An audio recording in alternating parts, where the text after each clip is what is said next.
as I'm freaking. I've had such a weekend. I think I must be turning to God. Don't say we're not good to you here at Celtic Underground Tours. This is a free podcast just chatting about football. It's me and Eddie Pearson laughing at Rangers, talking about Celtic and talking about the game on January the 2nd. Now, don't say we're not good to you. This is available to absolutely everybody, but we especially like all our paid subscribers because they are wonderful people. Anyway, enough of me. This is me, Harry Brady, talking to Eddie Pearson. And if you like what you hear, there's tons of this stuff. If you subscribe, there's free subscriptions, and you can do that at thecelticanderground.substack.com. And there's paid subscriptions where you get additional content with exclusive interviews and more stuff like this coming up as we run along into 2025. You can pick up your podcast wherever you get, so although you can go to the Substack app and you can watch us in person, you can also download it wherever you get your content normally and your podcast normally. Just go on to Substack, because I can't be bothered explaining how you do it, and they're really good at it. Anyway, enough of me. This is me, Harry Brady, with him, Eddie Pearson.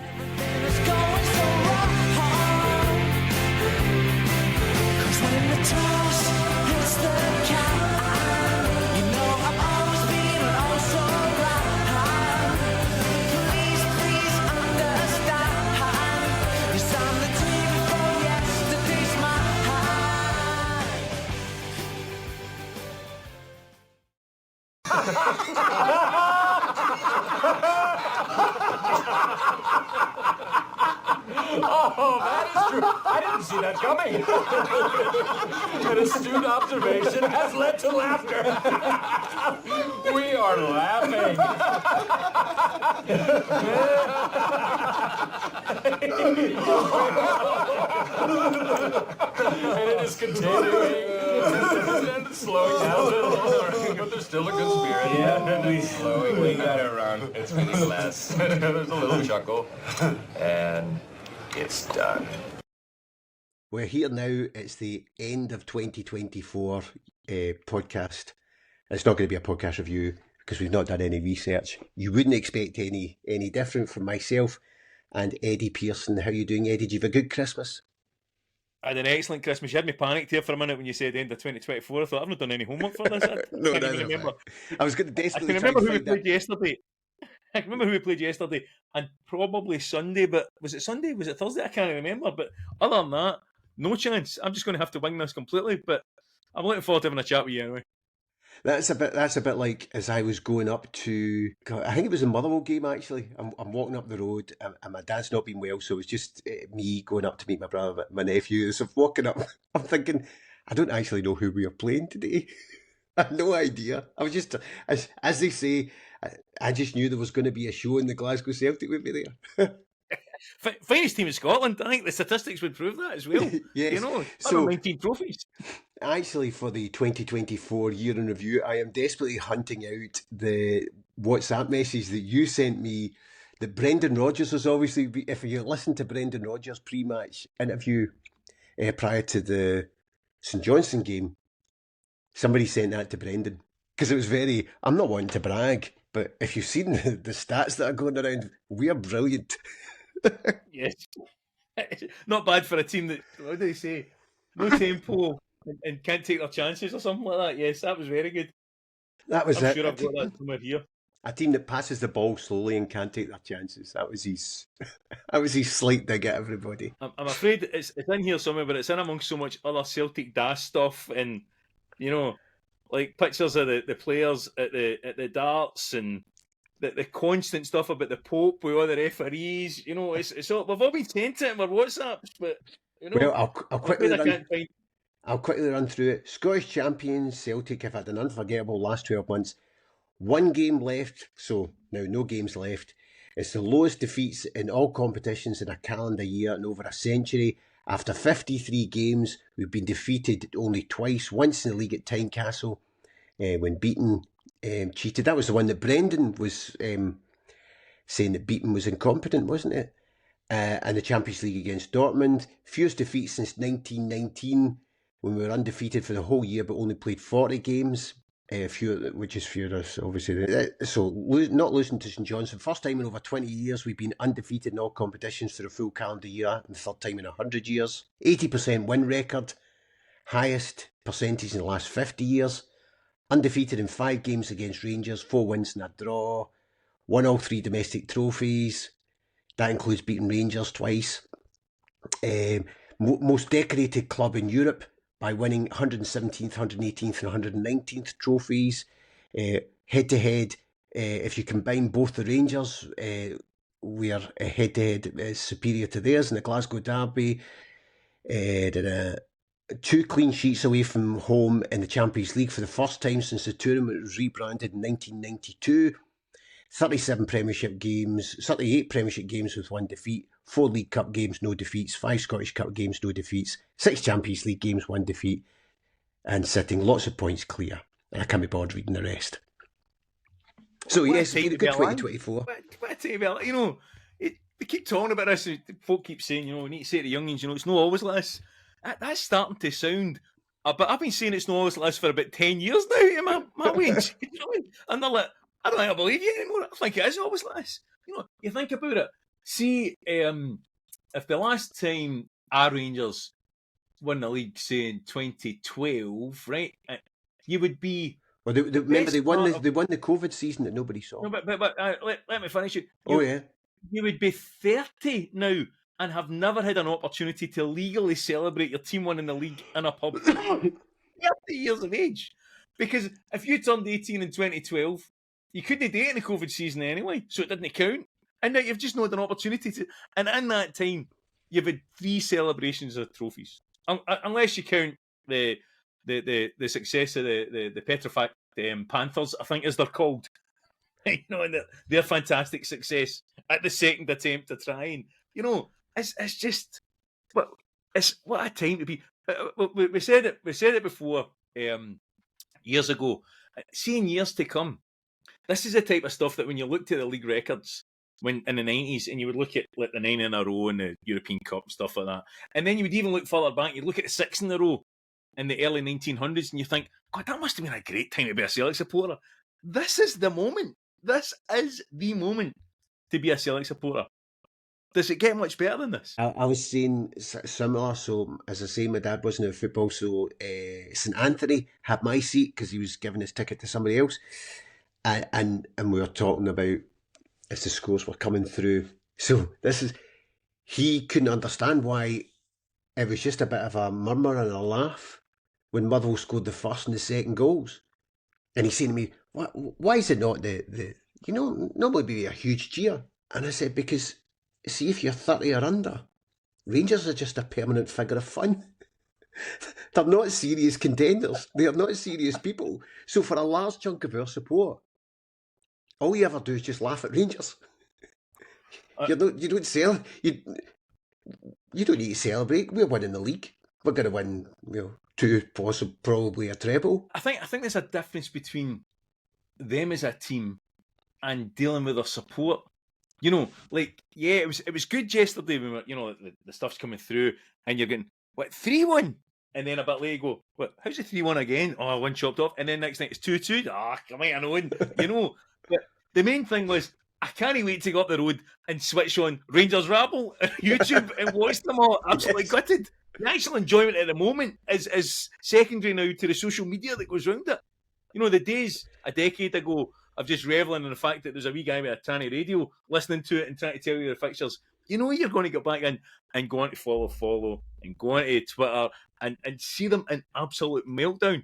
That's where the real fun is now. Because the fun's listening to completely delusional people who and obviously there's different, a bit like us, there's different brands of Rangers ones. So it's really clear that Hand and Heart they're of a similar age to us, because their point of reference as to who Rangers are is basically everything they go back to is who Rangers were in about 1991, 92, 93.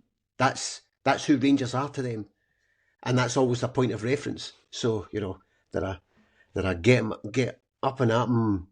Even actually, so I always felt when, late 80s, early 90s, and there was this whole raft of new people who became interested in football and interested in Rangers. Rangers fans were much more likely to be into Bon Jovi, wear marble denim, not my cup of tea type music.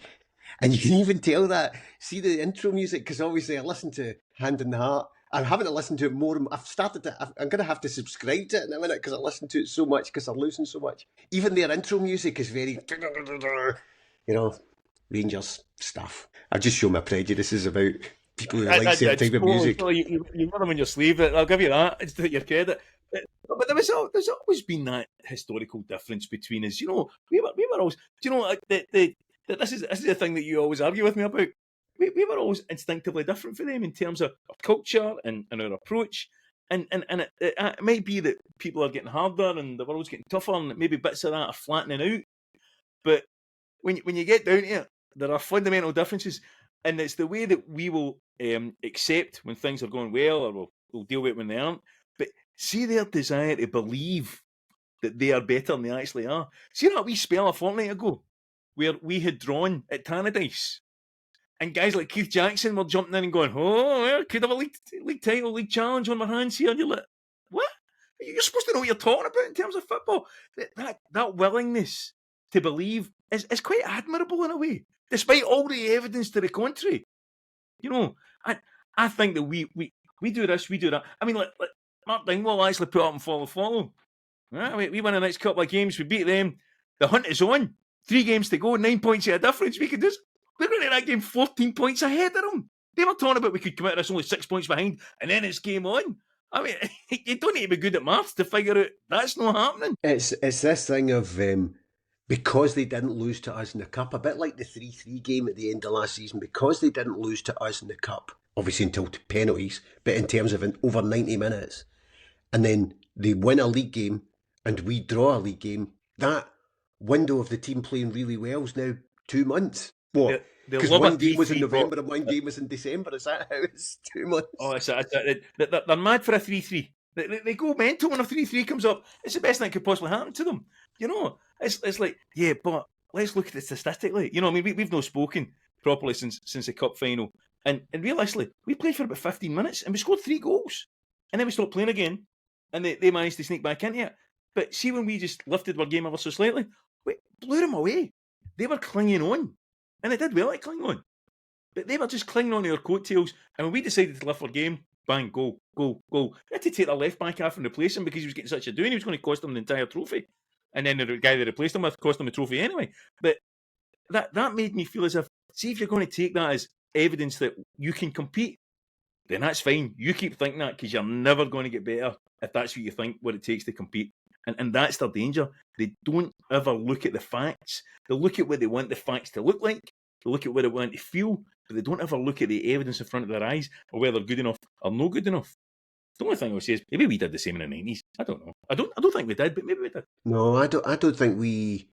No, we weren't talking about. Well, obviously, not having podcasts the way they were, but certainly the social group I was in, you weren't talking like they do. Rangers are a club who just win everything.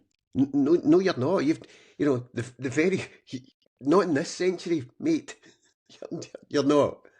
The very fact that we've won so many trophies and overtaken you, and you've had 2 goes at it with 2 different clubs, shows that you're not a club that wins everything. They're just. We were talking earlier today on a group, and we were saying, that this idea of blaming the referees and denying the reality, the evidence to your own eyes of your team not good enough. One of the other guys went and said, that we didn't do that. And I says, well, we did blame the referees. The difference was we knew we weren't good enough, and we knew the referees were out to get us. It was a different thing than any. We accepted that Willie Faulkner was never going to win it, but that guy that went and what was his name? The referee that went and let them kick off after we'd scored against them, we were still celebrating in the jungle. That's no on. But the team that we had weren't good enough to win, and the fact we'd managed to get ahead of the game a wee bit, and he then let them kick off. We were up against it because we weren't good enough, and the referees were out to get us. For them, it's much simpler than that. They're just not good enough. And again, it just demonstrates the delusional element of them. They're having 10, 11 days in the newspapers to discuss a small shirt pool when one of their players had their foot on the line of the box.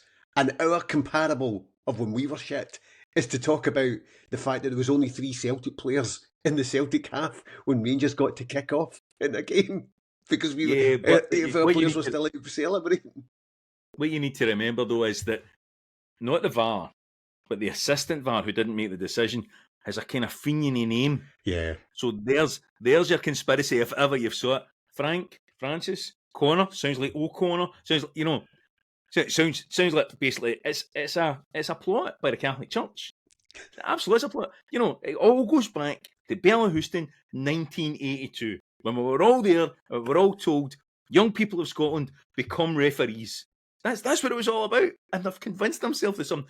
To be fair though, Don Robertson's refereeing the game on Thursday, exiting innings, boy. But and Nick Walsh is on VAR. But putting that one side for a second, generally speaking, this is madness in their part.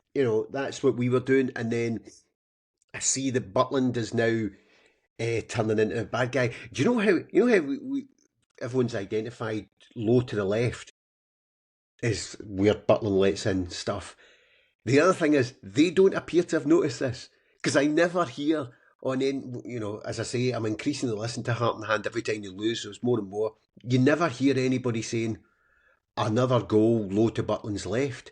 And see the way, because I was looking at how he dives. You know how, again, Celtic data references, how there was 2 goalkeepers in Subbuteo. There was the one who was sort of tall, with his hands were straight up in the air like he was diving into a swimming pool. And then there's the other one who was sort of squat with his hands down by his side.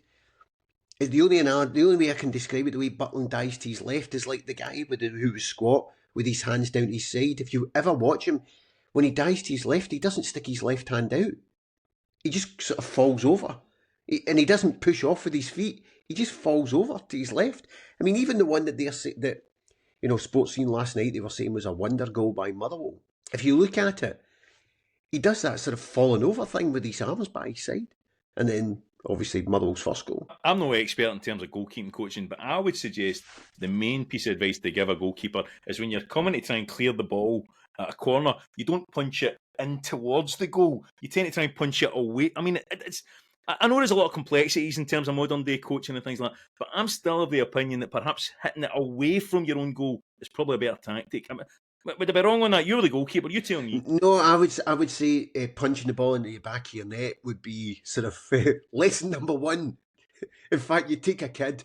How did the lesson go? He's not for being a goalkeeper. He just went for it and deliberately punched the ball back into his own goal. So suboptimal, I think it's called suboptimal in terms of what you're trying to achieve.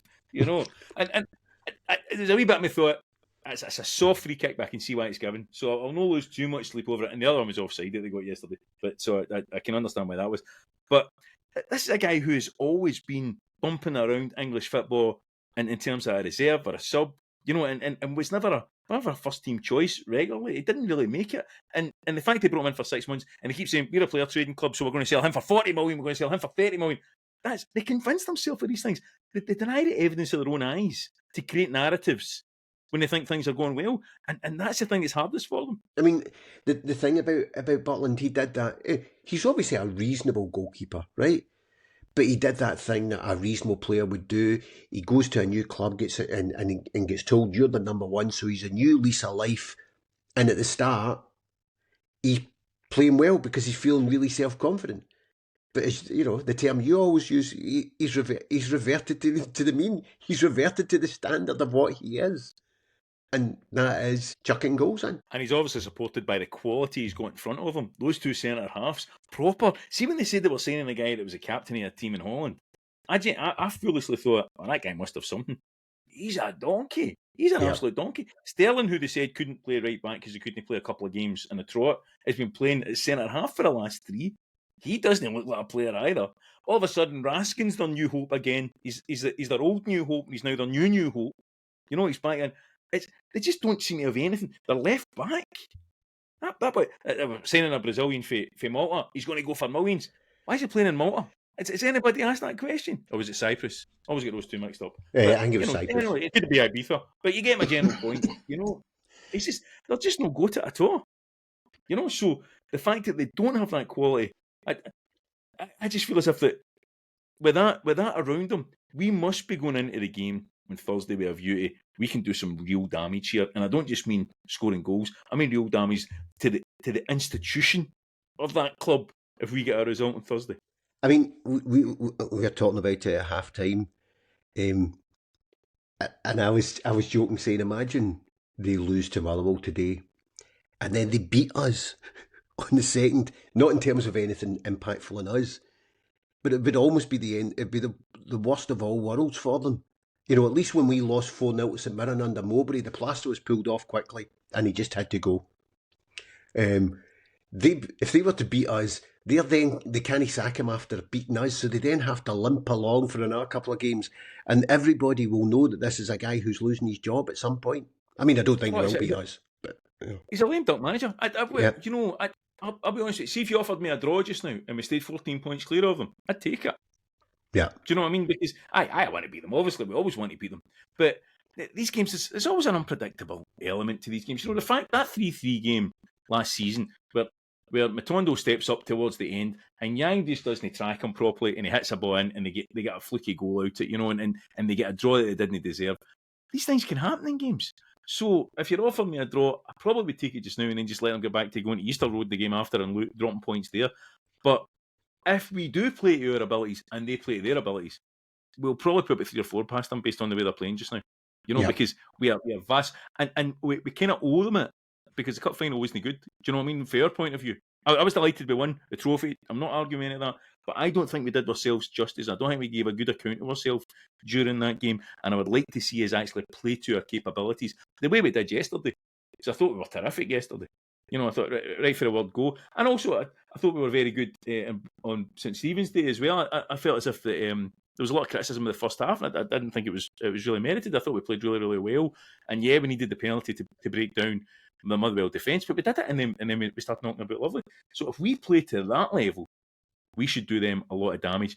And yeah, I think it probably will mean the end of their manager.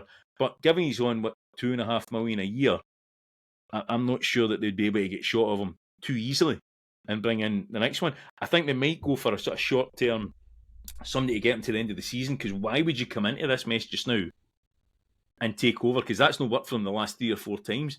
They've always brought in a new manager who's picking up the pieces and then starting to get beat left, right and centre. So he's damaged below the waterline before he even starts. So I think they might go to the summer and then have another look. There's some talk that the Southampton manager was at the last couple of Rangers games, which I think is really interesting. Maybe he's a Rangers fan, I don't know. But you know how they like to get their next manager in to have a wee look at the team before they commit. So it'd be interesting to see if there was something in that. But no, if you're offering me a draw just now, I'll take it because I just went in there and out. But I do think we could do them a lot of damage if we get a result. You know, in terms of institutionally, it could be their Marsbar game. Well, so again, when we were talking about it, the flip side of that is after having drawn with Motherwell, although as we were talking about it, they were behind at Motherwell, but having drawn with Motherwell, can you imagine how toxic the atmosphere will be at Ibrox if they go behind a couple of goals to us by half time and there's no Celtic fans there there's no Celtic fans there to make them balance out and go, we can't behave like that because we can't behave like this in front of them. I think they'll get booed onto the pitch, never mind get go through. You know, you need to remember that this is the first time they're going to be back after 2 terrible results. See, if it wasn't us they were playing, they'd be getting a doing right for the word go for the majority of their home support.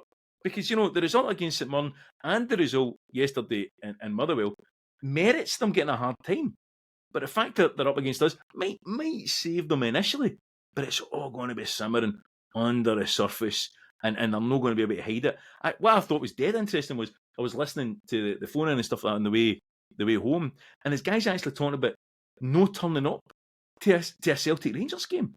You know, half the reason you buy your season ticket is because you can't get to these games any other way. So that's why, you know, these are the games that the season ticket is worthwhile for and it costs the most amount of money. And they're talking about, I'm not going to go.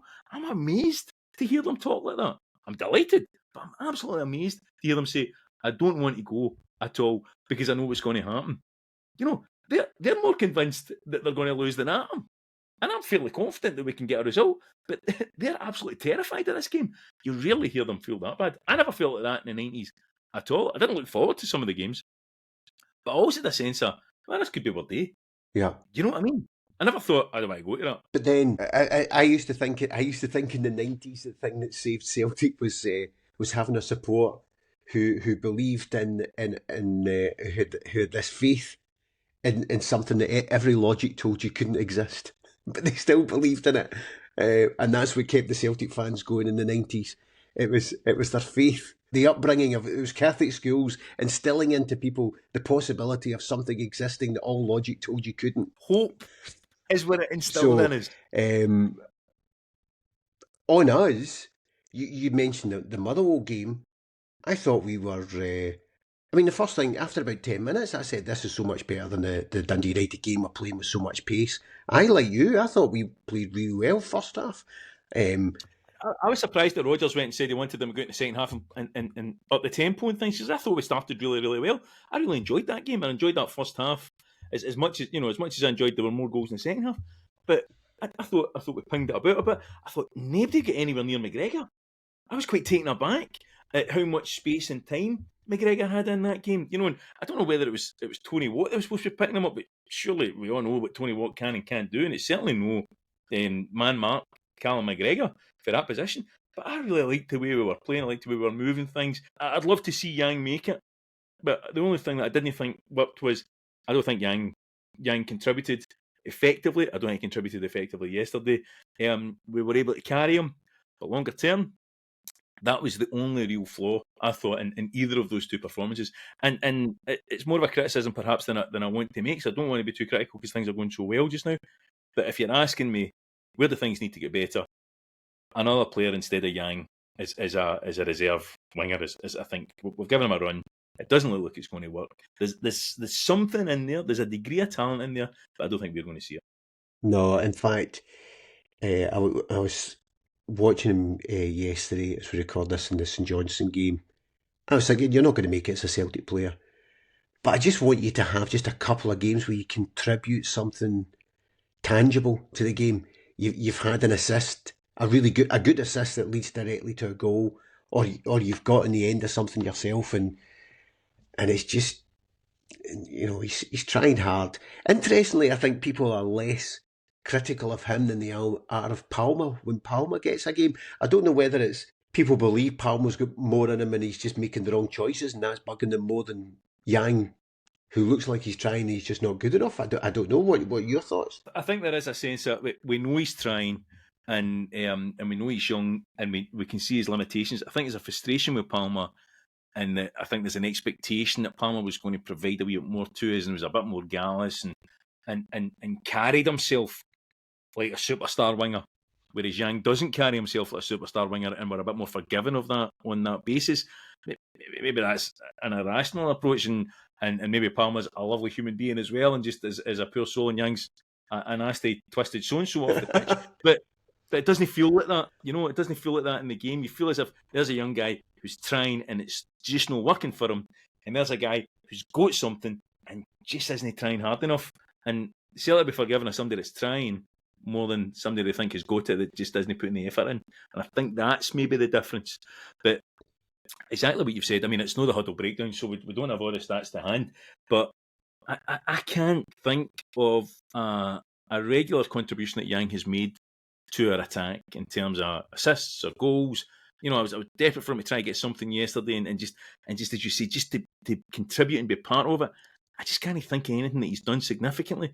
As soon as we flip him and we start to change it about, then other players are doing what they're supposed to do and making a difference. And Yang it just didn't quite work for him. To be fair, yesterday a couple of times I thought Bally could have maybe done the overlap a wee bit more. There was a couple of times where he was waiting. And I thought maybe, and that's the experience of the two of them on that wing. And a couple of times you're looking for him to, he goes to cut in, but you want Bally to overlap and then lay the ball off, and it didn't quite work. So he was up against it a wee bit there. If I'm trying to be generous, but I just don't have confidence that Yang is ever going to take one of those positions and make it his own. And nor do I have confidence that he's a particularly reliable backup.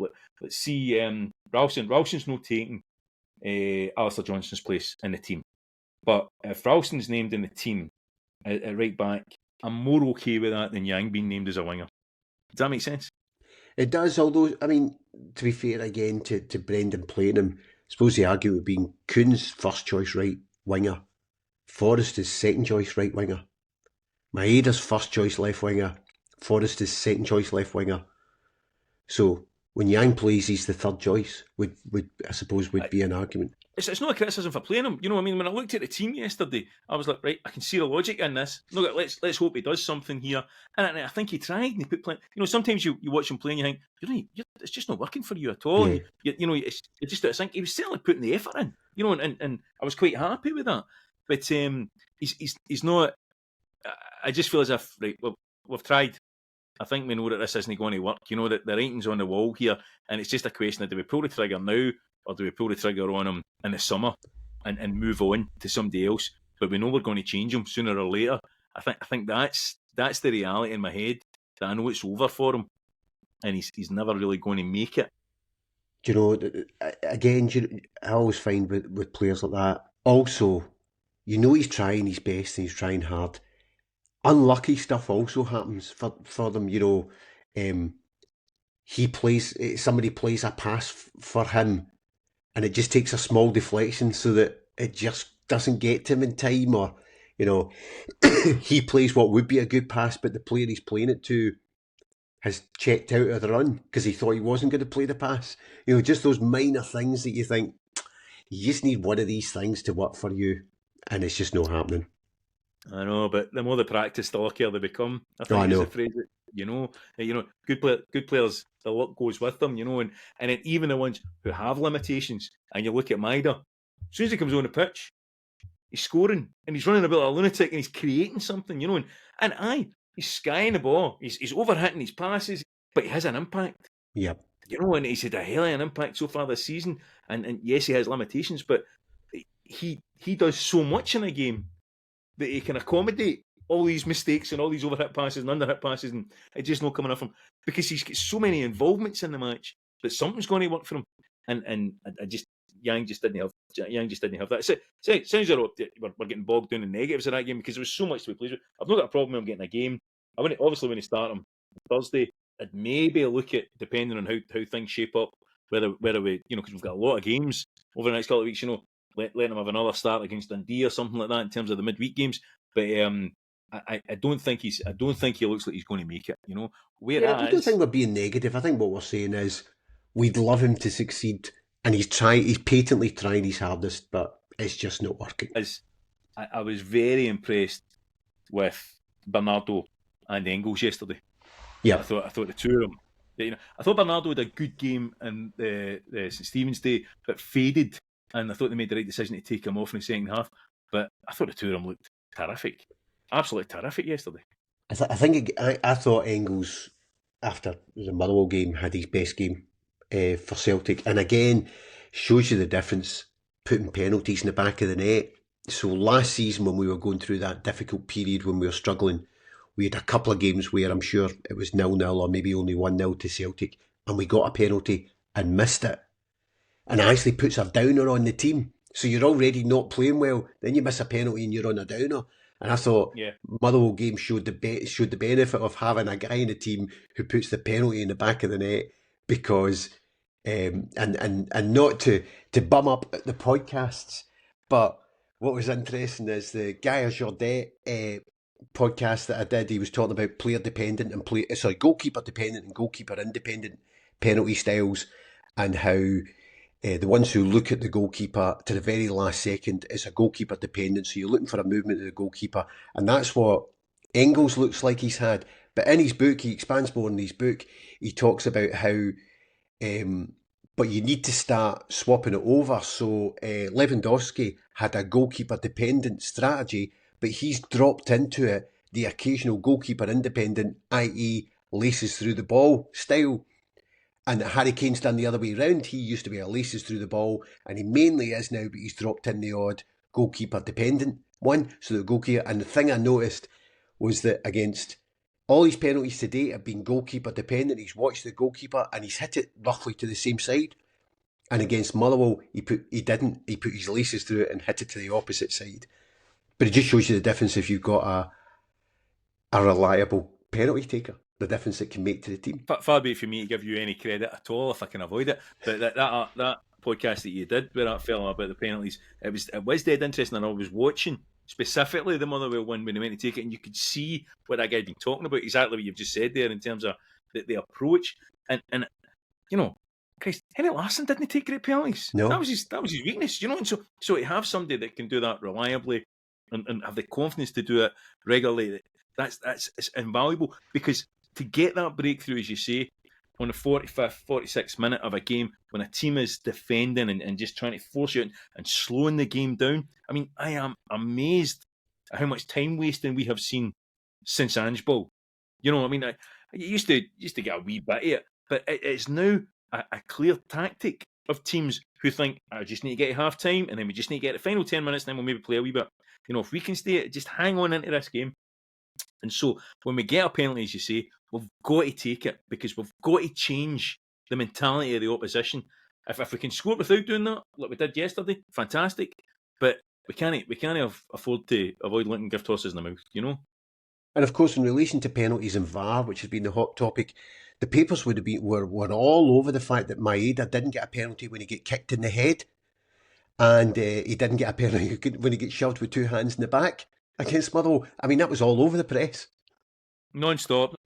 Delighted that Willie Collum came out and apologised for both those decisions not going our way, and the chief executive of the SFA made a statement on it as well, because apparently that's what you do now when you don't get a decision going for you. They were two really clear decisions. Somebody went and said about the Maeda one, well, he's ducked his head down. He says, well, if he goes to that with his foot and the guy kicks him in the foot, it's a penalty. Yeah. Do you know what? It's not. Well, it's Maeda's fault because his head shouldn't be there. If his foot's there, the guy boots him, that's still a penalty. So it doesn't really matter what bit of him he booted.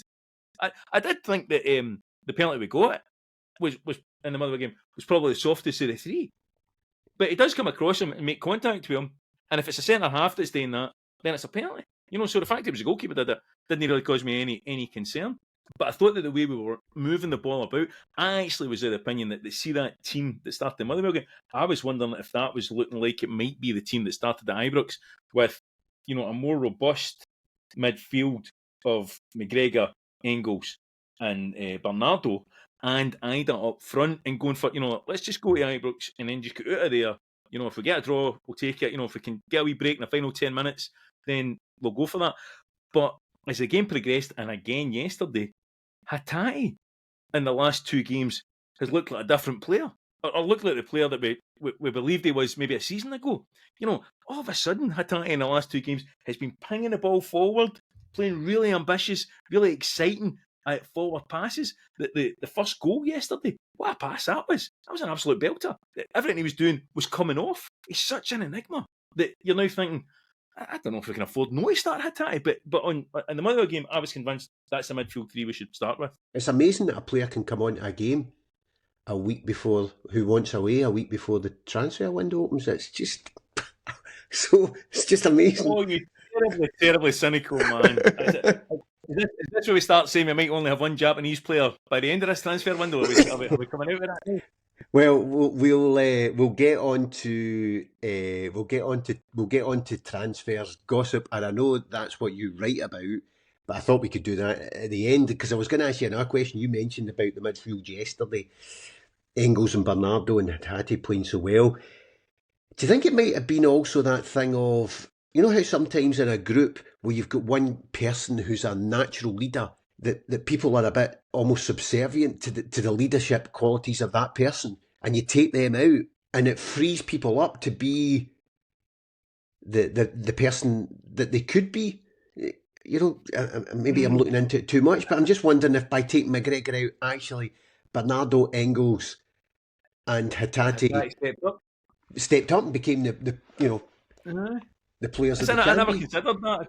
I do think that when we made all our substitutions, we lost a wee bit of momentum, But that's not. I've not really considered that. But what I did think was it was interesting to see that Engels was popping up on the left and the right.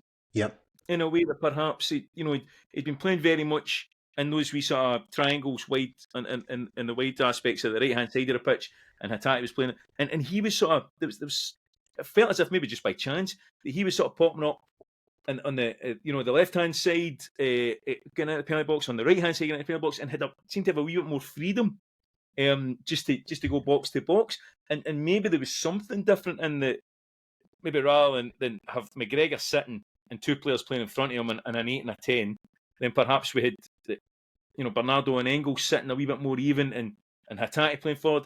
I don't know. People don't tune into this to hear sort of tactical insight, just to hear random nonsense, which is just as well. But I felt as if maybe there was something slightly different about the way the midfield was lined up without McGregor. It might be as simple as the psychology of I need to step up and take charge here. But you've got to say, Engels has got 5 goals, 8 assists so far this season. Yeah. He's got 2 man of the matches in the last 2 games. For folk that we know particularly well, who keep telling us he's a duffer, I don't know. The statistics aren't really showing it, are they? No, and actually, my brother was telling me that I tend not to listen to Clyde. Haven't really done it. He was telling me that on the way home after the Motherwell game, they were talking about Engels not being a good value for money, and had they bought a duffer, and some guy had phoned in and said he was rubbish, and Hugh Keevins, in typical fashion of what he's like these days. Although I did listen to Clyde. Because Radio Scotland went straight to the Aberdeen Dundee United game, so I listened to Clyde because I wanted to hear the Rangers pain after the game yesterday, and I have to say Hugh Keevins sounded like maybe it's time for a couple of things crossed my mind. Listen to it. One, maybe it's time for Hugh to move on. Two, they have a whole raft of people who've, to the best of my knowledge, spend every single match day in the studio and never go to a game and are commenting on football. The very antithesis of what the Jimmy Sanderson Radio Clyde would have been all about. Guys sitting who never go to a game, commenting the game. Anyway, I understand after the Motherwell game they were going on about Engels being rubbish, and then they had to come on and say, we've had a number of calls from people telling us that Engels was the man of the match at today's game, so what do we know?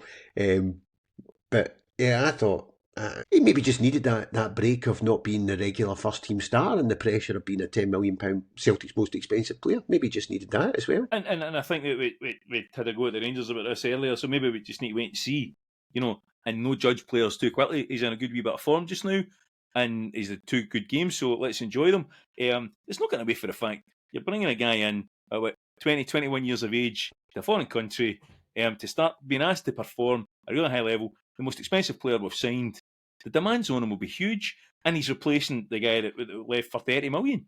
And he's a different type of player. And our expectation is, right, let's get this new O'Reilly in and get him doing what O'Reilly did, and he's not going to do that, and he's going to need time to settle. But there's enough signs there. We talked about, we've seen enough of Yang to decide it's not going to work. The exact opposite is happening with Engels. There's enough signs there for us to all be able to see there's a player there. And as long as we use him right and we develop him properly, the harsh reality is we'll end up selling him to England for £35 million in the next couple of seasons.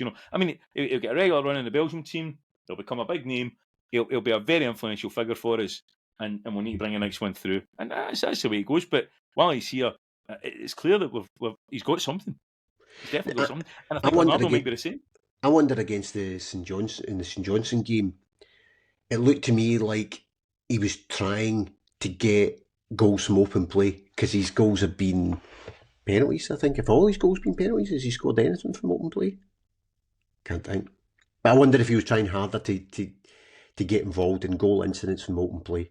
The way he was moving about, as you said, left and right against St Johnstone. I thought there was one where he came in and he was just unlucky. Hatate played a really good ball through to him in the first half, and he just had to stretch a wee bit, and it looked like he just tried to pass it into the keeper's arms. But watching the highlights again, he was trying to stretch to go on it, but he was trying to get by get ahead of the strikers. And I felt that actually reflected a tactic that seemed. Well, there was 2 things actually that occurred to me about it. The first one is I felt there was a definite tactic in terms of trying to whip the ball in behind the defence for us to run onto yesterday. That I think that we just hadn't seen enough of that against Dundee United. And also, did you not think it looked yesterday as if, and to a lesser extent the Motherwell game, we've been working on corners? Yes. But Bernardo was so unfortunate that he never scored that goal. What a goal that would have been. Yep. It was clear. We build it up, we get it along the edge of the box, we get it across to Hatate. Hatate hoops it, loops it in, and Bernardo has ran through, nobody's picked him up. And it's his first time, he made it really well. Just unfortunately, the keeper, who had a good game yesterday, I don't think there's enough credit given to the St Johnstone keeper. He pulled off some crying saves, even though he picked the ball out in 8 4 times. He deserved a goal for that, because that was a fantastic passage of play. And it was great Kyogo was there to get a knock on, because that's what you want a 6-yard striker to do. But I just thought that there's definitely been work being done on what we are expecting out of corners, because there was a lot of different. The fact that at the Motherwell game, where we had that wee one where Taylor went and touched it, and the referee didn't realise and called it back and made them take it, which was quite good because Yang made a mug of it. But the fact we things like that, they're obviously doing something with corners, or at least that's the impression I'm getting. What did you think yourself? Yeah, and we've scored a few goals in corners this season. Scales has scored, Carter Vickers has scored, and again it's that thing of I can't remember who it was. It was one of the managers last season down south talking about sometimes people think scoring from a corner means it has to come directly across goal, but if the goal comes out of the set piece of the corner and there's been a couple of passes but it's still led to the goal, it's still a goal that's had a corner. So there's two things. One, we have scored a number of goals this season from corners, but I actually now think when we get a corner, we look threatening from them. That's the thing for me. It looks like as the ball's coming in, you think something might come from it. An example of that was the way that Scales knocked the ball on against Motherwell the other week, and just that ran it in the near post, and just that wee flick on. Yeah. He's done that a couple of times, and I want to say it was Maida that got on the end of it, but I'm sure if it's not, somebody will put it right. It was Maida. Yeah. Headed it in. That is, I've not seen enough of that in the last couple of years, and just, I don't know, maybe it's just one of those things where it's just by chance something's changed, and it's running for us a wee bit, but it does feel as if there's a bit of plan, and that's the type of thing that we must certainly look at. How do we improve and how do we get better than what we're at just now? Where are our weaknesses? Well, we're not scoring enough of set pieces, so let's do a bit of work on set pieces. Let's see what we can do, and we don't bring in a set piece coach or whatever. We just use the quality of the coaching team we've got to go, this is what we think we can get better on, so let's start to improve there. Next, we'll look for something else we can get better on and start to improve there. And I would like to think that corners is an obvious one that we can improve on. In the last couple of games, they've done it. Well, to again appeal to one of the contributors that we know very well to the site, Gavin Strachan apparently is the guy who's the coach that focuses on the set pieces. I thought he just sat and played Football Manager on his laptop. That's the way Gavin Strachan has always been described to me. It's like, see that laptop, get rid of that laptop. You think, what is it with a laptop? It's a problem, It's modern technology. Get rid of modern technology out of football. Yeah, Jock Stein didn't have a laptop, so nobody should ever have a laptop ever again. Didn't have a mobile phone either. Didn't have a modern car. It didn't stop him from winning the European Cup. Yeah. Maybe I'll get myself bogged down in laptops. He didn't have power steering in his car. Strachan's been there long enough now that the arguments about the favouritism because he's dad and things like that, you've got to judge him on his own merits. If he wasn't any good, he'd have been removed a long time before now. Yeah. So I think we just accept it. The team is playing. We've said this is one of the best times ever to be a Celtic supporter. So I'm not saying we can't get better and we can't do things differently, but we can't be overly critical of what's going on around the club just now, and that includes the coaching team. Well, on the coaching team, and as you know, I never ever call Brendan Rodgers a rat. So I can. Isn't the football we're playing just now absolutely marvellous? It's just a joy to watch, and he's achieved something that some people thought he was too tactically naive to achieve. He's achieved something where we are playing really attractive, enjoyable attacking football. Have conceded only 4 league games. The team who are currently top of Serie A couldn't score against us in Europe. We had one game against Dortmund where every chance they had went in the back of the net. And if you take all of that out, he seems to have achieved almost something that was thought impossible in our time in Celtic.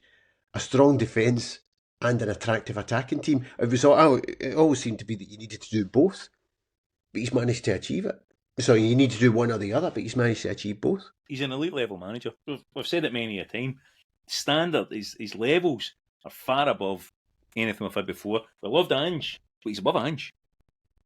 And that might seem like a controversial statement, but he's a better manager than Ange. And Ange was a smashing manager. He's a better manager than Neil Lennon. He's a better manager than Gordon Strachan. He's a better manager than Martin O'Neill. Oof. And again, that's a bit controversial. I'm telling you, he's a better manager than Martin O'Neill. Martin O'Neill was great, but he was of his time. He was what we needed at that point. Martin O'Neill had a lot of money to spend relative. We'd never in a million years get a Chris Sutton coming to us. We'd never have kept a Henrik Larsson. And he brought in a gap for £50,000 and turned him into a great player, and it was great. But Brendan Rodgers is a better manager than Martin O'Neill. The football's better. The quality's better. It's no long ball stuff. No big strong guys chasing and dominating. He was up against a very good Rangers team. A lot of good players in that team. I'll give him that. But it's better football. It's more mature football. It's sophisticated football. And he's learning as well. Let's be honest. He's, for all we're slagging off our compadre, he wasn't wrong a couple of times in terms of, see this idea of going into these European Cup ties, and we're just going to keep playing the same way, and we get battered 7 goals here, 7 goals there. Aye, we got to do North Dortmund. But we're learning, and we're changing and adapting, and we're maturing as a team, and he's willing to finally do a bit of that. You can't argue with that. There's no much you can fault him on at all. So we've got the January transfer window, and I know this is your bread and butter. Some people might listen to this and not read stuff, and some people might read stuff and not listen. So you're not getting all the subscribers. You're not telling. So what's going to happen in the January transfer window? So what have we got? I don't think there's any great surprise now about Kieran Tierney, is there? The only thing is what's annoying? We've been talking about Kieran Tierney coming for 12 months. Yep.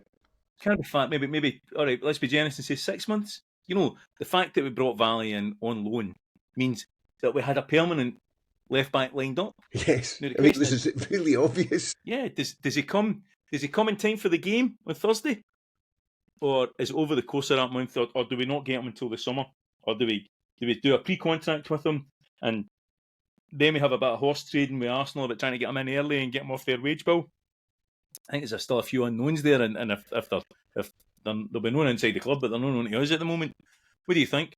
My gut feel is that we'll not get him early because Arsenal will not want to sell him at the price that we are prepared to pay. Because I understand now that it's become clear that he could go to Celtic, clubs with bigger pockets than us have been asking Arsenal about him. Now, as you and I know, he only wants to come to Celtic. It's the only club he's ever wanted to play for. It's that idea of 120 a week. Maybe I'm being too generous there, but say it was on 20. So what's that, about $6 million a year? No, I think he's on 90. I think he's on 90 a week. Okay. Oh, just the 90, right? Okay, just the 90. Fair enough. Just the 90, right? But he'll have made his money. I think he's bought a house in, somebody said, West Lothian. I think he's bought a place, a wee bit further out towards Edinburgh from where he grew up, and he's looking to come back. And so there is definitely a concern about his long-term fitness. I mean, he's averaged 25 games a season, which sounds not bad when you think about it in terms of league term. But what have we played? 50 so far this season? Yeah. So that's a concern, which is why, and I know you're not a fan, I'd offer Greg Taylor double his money. I mean, the fact that we're paying Greg Taylor £8,000 a week, and he's one of the mainstays of the squad. All right, he wants to play football, but maybe he'll go to a Stoke or West Brom type level and double his cash there. But I just think double his money, keep him here, keep a Scottish player in the team, because obviously that's going to become a factor for the next set of squad that we're going to announce after we get, well, all being well, after we get out of the group stages at the end of January. We're going to need him, and we're going to potentially need Tierney as well. Also, if we're going to get rid of Welsh to Belgium, which seems to be pretty much a done deal now, and the fact we're bringing back Murray from Queen's Park, and they're saying that they're talking about, do we bring him back to put him into our squad? My understanding was that he'd been lined up with a couple of sort of like championship teams on loan for the second half of the year because he'd been doing so well, and they want to test him at a higher level. But it might be that we need to keep a hold of him. So I just think that we need to be cognizant of the fact that we need more Scottish players in the squad for this next round as well, even if it's only for 2 more games. Well, much as I'm not Greg Taylor's greatest fan, Greg Taylor as the backup to Kieran Tierney, I don't have a particular issue with. Maybe it's Greg Taylor that's got an issue with that, though. Well, and understandable. However, again, I suppose it's, if you then say to Greg Taylor, no, you're going to be playing lots of games. It's just the really big and important ones you'll not be playing. Yeah. No, but that's the reality. You'll play against the St Johnsons. That. I would anticipate Greg Taylor will play more games at left back if Tierney's there than say Ralston will play at right back. Yes, if Johnson's there. And if he has an injury, then I think Greg Taylor is an excellent replacement at left back. But I don't think Greg Taylor is going to be a starter. It's not going to be. We've got two great left backs battling it out to see who gets that starting slot. Tierney's getting that spot. Yeah. The only thing I could maybe think of is, I don't know, to protect his fitness, do we move him in one? And sometimes he plays as a left-sided centre half if needs be. And Taylor starts, he does that occasionally as part of a back three for Scotland. Probably not. But it also means that idea of the inverted role that Taylor does. Do you see Tierney doing that? Do you see Tierney just constantly getting down that wing? I see him as being an up and down the wing player. Having said that, he's an intelligent player. I'm sure he's got the ability to change and play. And in fact, maybe Brendan's thinking, if you're not being asked to be a ball up and down winger, I'll get more games out of you. Mm-hmm. It could be that Brendan's looking at with him. I just think it would be. I mean, the only thing from what we've just described, again, you bring in Kieran Tierney, so he's going to take a massive pay cut to come to Celtic, but he's still probably going to go beyond 35 or 40 grand a week. I would assume he'll be the second highest paid player at the club. I think he'll be the vice captain. In the fullness of time, McGregor's got two more seasons. I think McGregor's 31. So and by that I don't want to see McGregor go. I think McGregor might sort of move into the sort of Paul Lambert mode in terms of club captain. And Tierney would be taking on that role as a team captain, and which incidentally is it just me that thinks that the Hearts manager looks like Paul Lambert's wee brother? But that's never mind that. That's just every time I look at him, I just think you look like Paul Lambert. Did you know Paul Lambert's such a Bob Marley fan that he goes on holiday every year to Jamaica?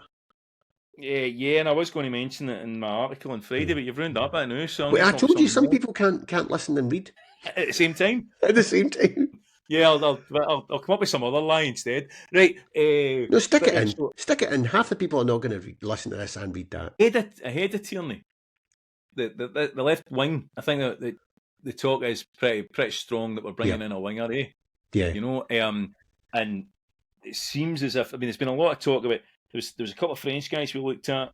There was the young Norwegian guy that was playing. He's playing in Denmark. Oh God, I can hardly pronounce the name, so no point even trying to remember it. The 18-year-old that we went to look at, who seems as though he's got something about him. But it seems that the talk seems to be now that we're going back in to the Belgian fella that was injured, because I think he played a couple of games just at the start of December there. And we look as if we may be coming back in for him. You heard anything more about that? All I know is we are definitely signing a left winger, which is interesting because we just talked about the issues. So Maeda's our bolted on left winger at the moment. Is Brendan want a different style of play? Maeda moves into a striker role when Kyogo goes to the MLS. There you go. That's and we play one. So the talk is that Kyogo's got a chance of a 40 grand a week move, which is 15 more than he's on to America again. Didn't he get to go in the summer because we didn't have enough strikers, and literally we only had him as a striker, and O went instead. So that might still, and you got to think, what is he, 30 now? Who? We're not going to get £10 million for him in a year's time. Kyogo, he's 31 in 3 weeks' time. No, he's 30 in 3 weeks' time. He's 30 in 3 weeks' time. Now, love a wee man. I think he's been great. Possibly the best since Larson. Gary Hooper might have something to say about that. But I think he's been a great striker for the club. But it's time to move forward, and I'm not saying that means that Ida starts games. But maybe we bring a left winger in. We play Maida against Tavernier every chance we get, but we bring a different left winger in. I'd love Jota to come back, but he's not coming back because of the tax thing. But imagine Jota on one wing and Kuhn on the other. That would be phenomenal. Absolutely phenomenal. And Maida through the middle. And the thing about, people might be getting agitated, as if we're trying to get Kyogo out the door. No, we're just being practical. Of Kyogo signs a brand new contract with Celtic, and within a few months of getting a brand new contract with Celtic, changes agent. Agents only make money when they either get their guy to sign a new contract or they move them on. And it's the player who chooses the agent. So why would Kyogo have gone and got himself a brand new agent shortly after he signed a new contract with Celtic? Because an agency and everybody knows how agencies work, right? Nobody's switching agent. We know, and we don't play the game. You don't switch agent so that they can sit there for 3 years until you need to call upon them. Yeah. You switch agent because you're thinking, right, where's my next move? Yeah. I need somebody that's going to get me to the next stage or get me more money or whatever it is. I wasn't happy with my last deal and I want something extra. You're right. It's no the nasty agents are shuffling these players about. The player has decided, I want a new agent because I want what a new agent brings. And we all know what a new agent brings. It brings a move. And, I was talking to my dad about it a couple of months ago, about good chance Kyogo would leave in January. And I think, some of it depends, I suppose, and the timing of it would be they're imploding, so it doesn't make a big difference. But a lot of it would have depended upon the result on January 2nd. If we end up, 15 points clear we'd be? I'm losing track. Are we 14 at the moment? I'm losing track how many points. Yeah, so we'd be 17 points clear if we won on January 2nd. And then if we beat Young Boys at the beginning in the middle of January, we're through to the next round of Champions League football, where for the next round we can put players that we sign in January into the squad. We've won the league, and and we have a player who wants to go. My dad said, why would he want to leave? He's from Japan. I'm sure he didn't grow up with pictures of Henrik Larsson on his wall and Celtic were the only team he wanted to play for. I'm quite sure the prospect of playing in America and the temperatures in America are slightly more appealing than playing here and earning double the wages for doing it. Carry on. That idea that playing here, right? So we know that that this idea that Scotland's dead cold, dead dark. Nobody wants to play here. Japan has its moments in terms of its weather. We know that as well, right? We're not saying that that's all great, but if you get a chance to go to America, I mean, Edinburgh have just cancelled their Hogmanay celebrations because of the weather just now, right? So that gives you all you need to know about who wants to play this. That's what I think about Valley as well. Guys saying we should sign him full time. See if you can go back to Barcelona as an 18-year-old. You need to be bonkers to stay here any longer than that. I still can't get my head around the fact that Bernardo's here. Yeah. The fact of the matter is that I think, based on all the mood music we're hearing, that he's ready for a move and he's ready to go. And they're probably, if we wait too long, we miss our moment and we end up in a Morelos type of situation that Rangers end up in, and we have a player of diminishing return in terms of value who doesn't want to be here, and then his diminishing return in terms of his performance on the pitch. And the fact that there's all this talk, player in France, that we're looking at, there's a guy that, and we don't have the name, but there's a couple of guys in France that we're supposed to be looking at as potential new third strikers to come in.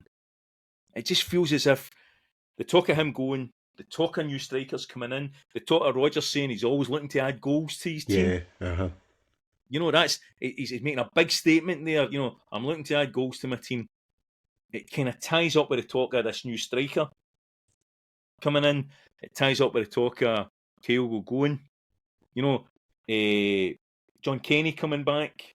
Has the good run in Europe. Give him a crack at third striker, put him on the bench, see what happens, give him 6 months. There's definitely something. I don't know if I buy into the stuff about, see Ferguson a Brighton coming on loan.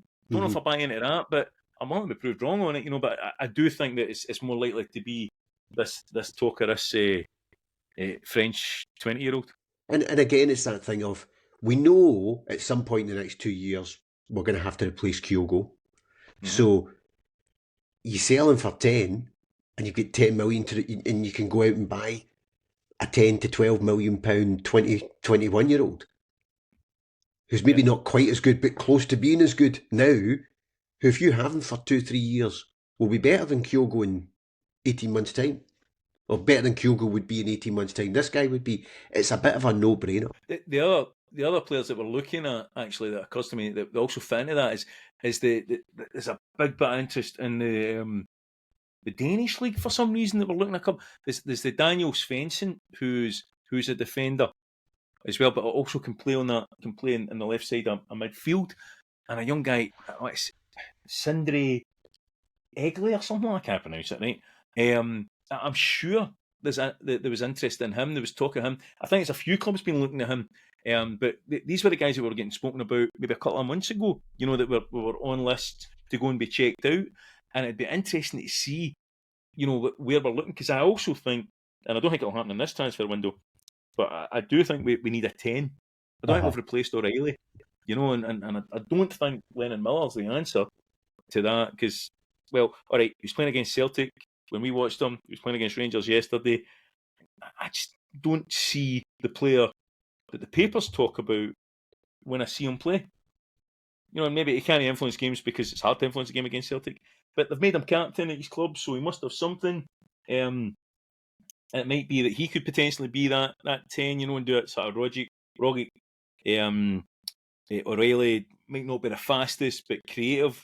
Don't know, you know, but there's a lot of talk about different players in midfield potentially starting to change and giving us a couple of options there. And then, what was the other one? There was the centre half. Oh, what was the name of the centre half? I put it in the Celtic Dial Weekly back in October. Tobias, young guy, 18, plays for a team in Denmark that we're supposed to be looking at. Right-sided centre half that we're interested in. Slotziger. So I'm sure there's been discussions about him. These aren't players that will be surprises to anybody that's following talented young players in Europe. But what it does show is that we are in the mix for players of that calibre. You know, you're talking about Tierney attracting attention of, you know, richer, not necessarily better, but richer clubs than us. That's because he's a good player. You know, our unique selling point is at Celtic, and he wants to come back and play for Celtic and be near home. But there are players like Slotziger who are attracting attention from your Liverpools of this world and your Man Cities of this world, and that's the level we need. And we need to get in there ahead of them and go, we can offer you something different than these guys can offer you. They might be able to offer you 6 months on loan at Middlesbrough, and you might earn a lot of money, but you never play. We can give you games. We will play you. And that's why guys like Engels and Bernardo, success is so important to us. Because the message that we send out to the under-21s across Europe is, come to us and you'll play games. And the other thing, you know, again, talking to, there's so much that we can offer them in terms of European football. So we're also, so there's two types of teams that we're competing against for these players. You've got to have a sales pitch to compete against Chelsea, Man City, Liverpool, that level of club. And our sales pitch has got to be, you're going to play first team football and you're going to be playing regularly first team football, and you'll get some Champions League football. You go, as you say, you go to Man City, Chelsea, Liverpool, whoever. They're then going to stick you out on loan in Middlesbrough. And then you're also wanting to compete against the likes of Feyenoord and Ajax and Sporting Lisbon and Benfica and that level of club. And again, I suppose what you're selling to these people is, one, you're you know, if you're going to be talking to the family and the agent and the player. So your sales pitch has got to be along the lines of, there's a good chance you want to go to England. So one, we're going to help you understand the British culture. We're going to help you, if you're talking to the agent, the parent, we're going to help your young guy understand British culture. We're going to help them. They will learn British culture. They will learn English. This is all going to put them in good stead for playing in England if that's where you want to go. Also, you're going to be playing for a team who wins all the time. You go to a team that is not winning every week, he might get lost. You come to a team that's winning all the time, it's going to be easier for him to come into the first team, and it's going to be coming into a winning team. So for all of these things, you're going to earn decent salary. You're going to win trophies. You're going to win medals. You're going to play European football. You're going to be getting lots of first team action. You're going to learn British culture. You're going to learn the English language. You're going to learn. You know, if you're talking to people from Southern Europe, you're going to learn how to play in shit weather. And you're going to be playing for a team who play on the front foot, who play attacking football. When you leave, I'm sure your move that you're wanting to make, the next move you want to make is to a top half of the English Premiership team. Therefore, you want to be showing that you can play in a team who plays front foot football and attacking football and winning football. And for me, I think at the moment we've got a brilliant sales pitch for these young players if we get it right. See the other side of that, not just talking about the young players.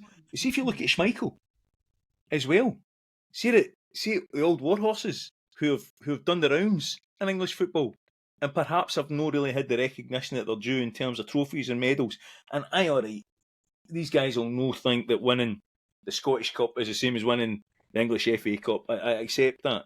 But Schmeichel's on the verge of, I might be wrong here, but is he possibly, if we keep going the way we're going, is it possible he's going to double his total medal tally in one season by being with us in a way that he wouldn't have won anything else previously?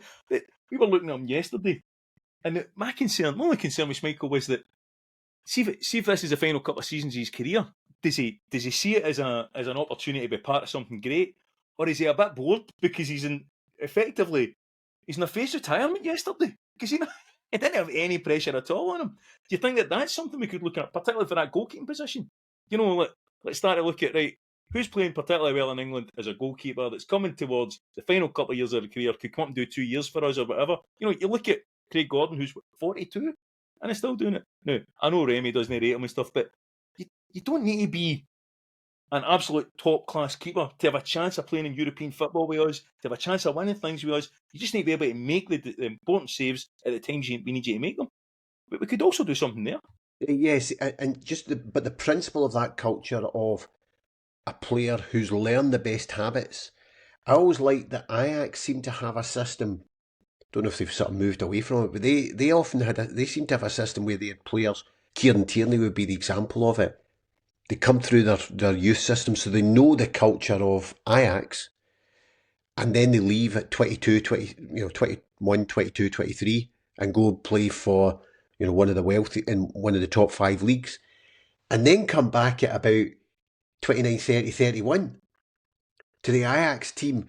So they're bringing back a player who understands the Ajax culture, is maybe able to talk to the young players about what they needed to do to be able to come through the system, but has also learned all the best habits of playing for an elite team. Now, unfortunately, we've not had enough players who've come through our system and can do a Kieran Tierney, but they don't have to be Celtic players.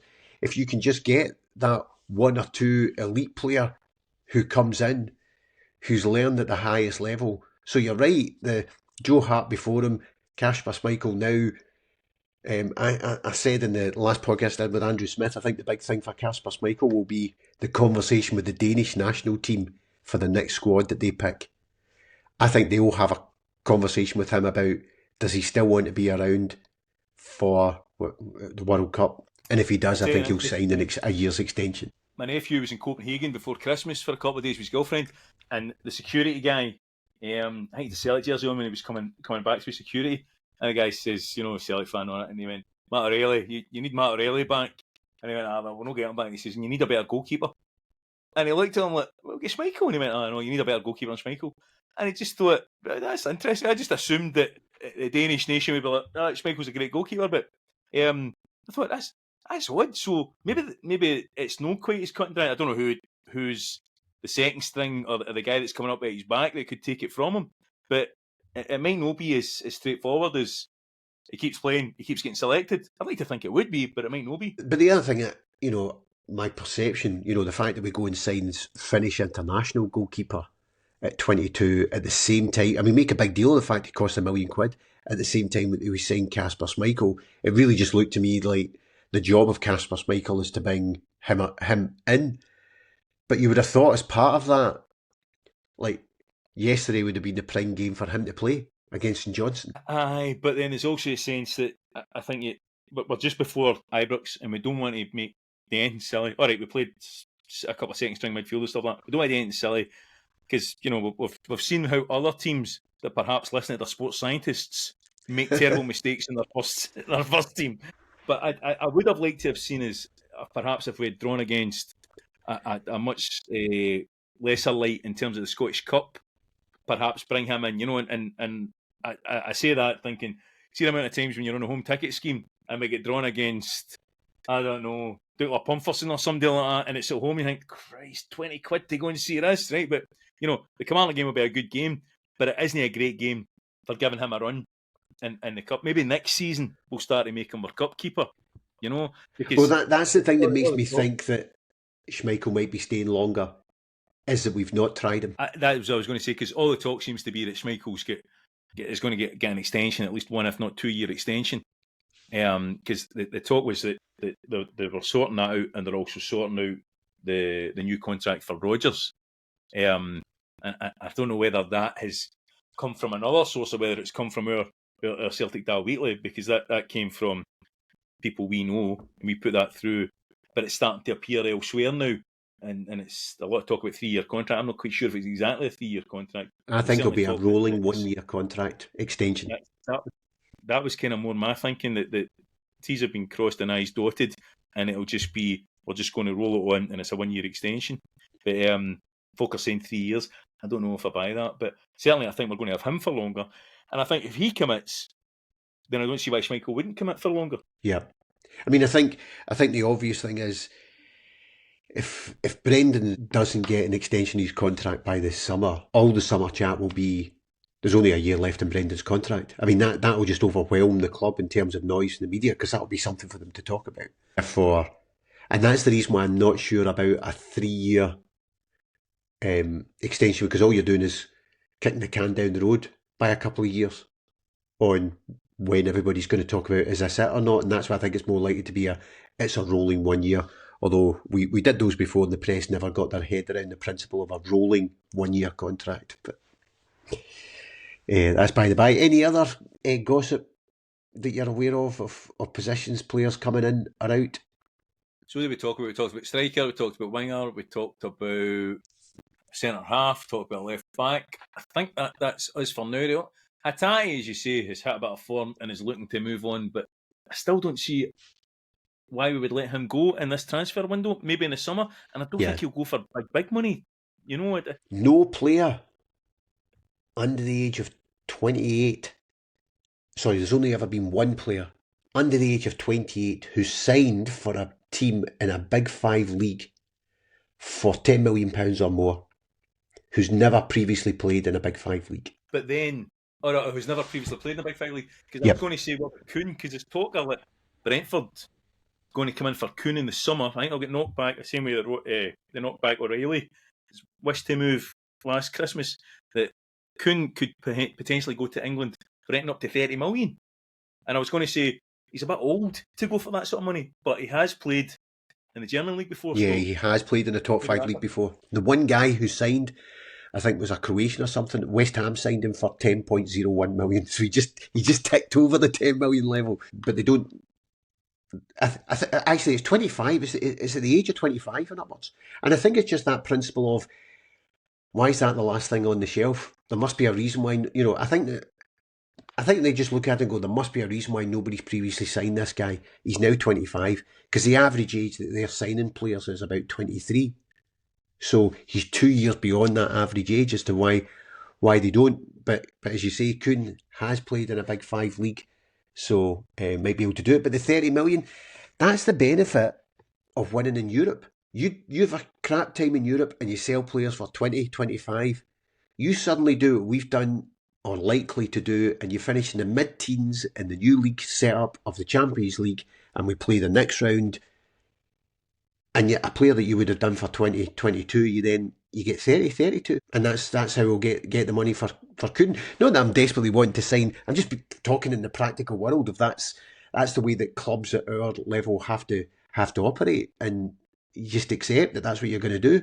And I suppose the big thing for Brendan, I suppose the big thing for the club is you've got to manage that, because you don't want the manager to be having to be you don't want 4 or 5 players going in the summer at that price level. Great if you can get the money in, but you don't want 4 or 5 because you're having to do too much rebuilding of the team every summer and every window. Let's shift it forward, because that's only on 20 minutes. Who are you playing on Thursday? What's your team? Yeah, so team on Thursday would be Schmeichel in goals. I would play Johnson. So this is the thing. It's looking to me like I think Brendan's going to play Scales and Carter Vickers. Trusty did something in the first half. I'm not quite sure what. In the first half of the cup final that Brendan didn't like, and he hooked him off, and put on Scales, and now Scales is playing. So I think he'll play Carter Vickers and Scales, and I think he'll play Taylor, and then he'll play McGregor, and I think it might be Engels and Hatate, then Maeda left, Kuhn right, and Kyogo through the middle. I think that's the team he'll play. You? The only issue I can really see is Trusty or Scales. You know, based on what you've said there. As I said last week, I would have thought there might be an argument over who the three midfielders are, but I think Hatate will start based on his recent form. Last 2 games, I thought he was excellent. And I think the rest of it pretty much picks itself. I think Kyogo will start, and then Ida will come on later on to battle them about a bit. Yep. But as you say, the Trusty stuff, the fact he changed Trusty at half time, and then he subsequently had flu, probably didn't do him any favours either. But I didn't think Trusty was that bad. He was trying to build out to the left, but the first half of the cup game, it was hella boring. The fact it just went backwards and forwards between the two centre halves. You know, where we were sitting, it was right in front of us, and we saw far too much of the ball in that first half in front of us in our own half.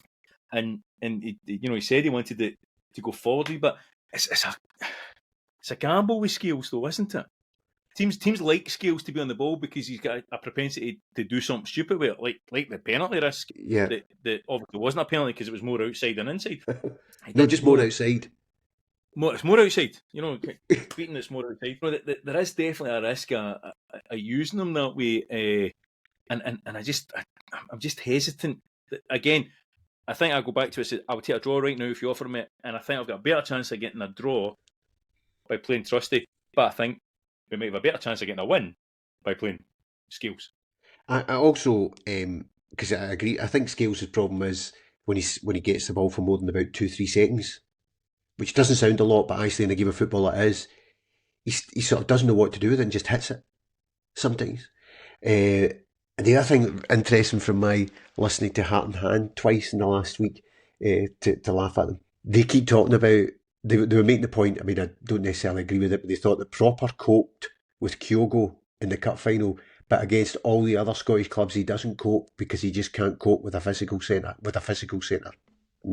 striker up against him. That's interesting. I could see that, and you could see that yesterday, that he's not anticipating elbows and jumping into people, whereas Kyogo's more a sort of traditional that wee nippy. I've never thought about that. I did think that just by dint of the sequence of games, that the team he played in Boxing Day would be the team he'd be more likely to look at playing on January the 2nd, you know, and play like give people a rest for the game yesterday. Yep. And the fact that Ida started, but you can never figure out what's going on in his head because he changes he chops and changes, and he's still quite a recentism type of manager. Yes. I think sometimes he's in good form. He's the best player I've ever seen. You know, he just says stuff that you can never really figure out what he really thinks. But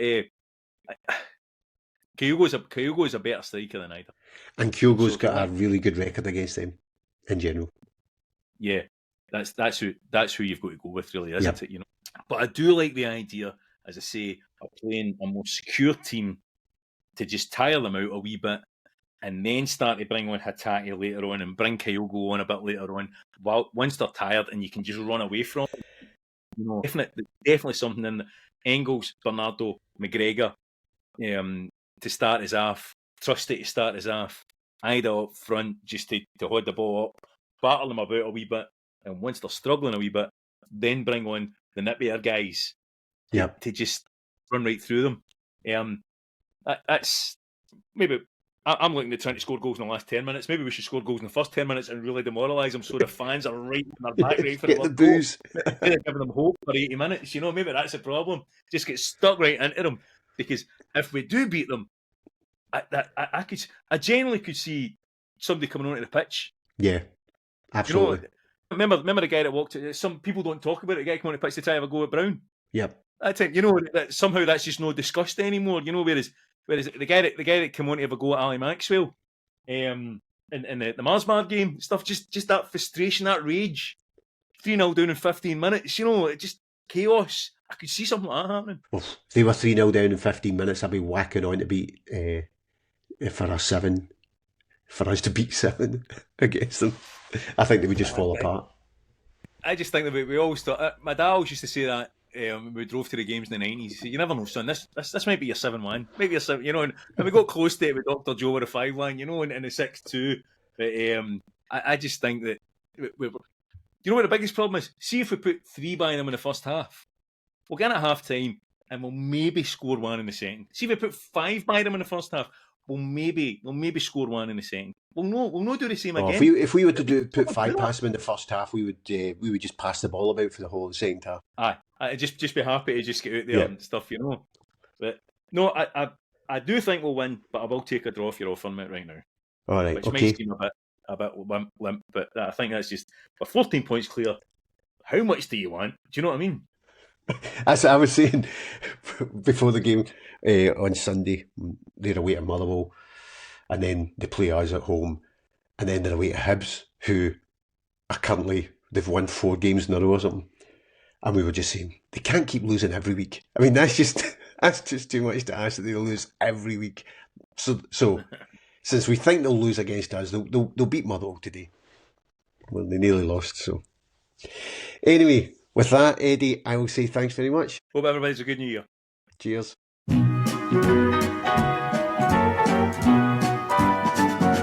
Bring me sunshine in your smile. We hope you enjoyed that podcast. There will be more along soon. Please share the joy of Celtic Underground. Rate us wherever you can find us on your podcast provision, and also subscribe to the celticunderground.substack.com. As you'll be aware, there are 2 types of subscription. There's free subscription, where you get a certain amount of content delivered directly to your email address, and then there's a paid for subscription, where you get even more content delivered directly to your email address as and when it comes out. Anyway, enough of me. We hope you enjoyed the podcast, and this is me, Harry Brady, saying good night and God bless. Good night. Bring me sunshine in your smile. Bring me laughter all the while. In this world where we live, there should be more happiness. So much joy you can give to each brand new bright tomorrow. Make me happy through the years. Never bring me any tears. Let your arms be as warm as the sun from up above. Bring me fun, bring me sunshine, bring me love, sweet love. Bring me fun, bring me sunshine, bring me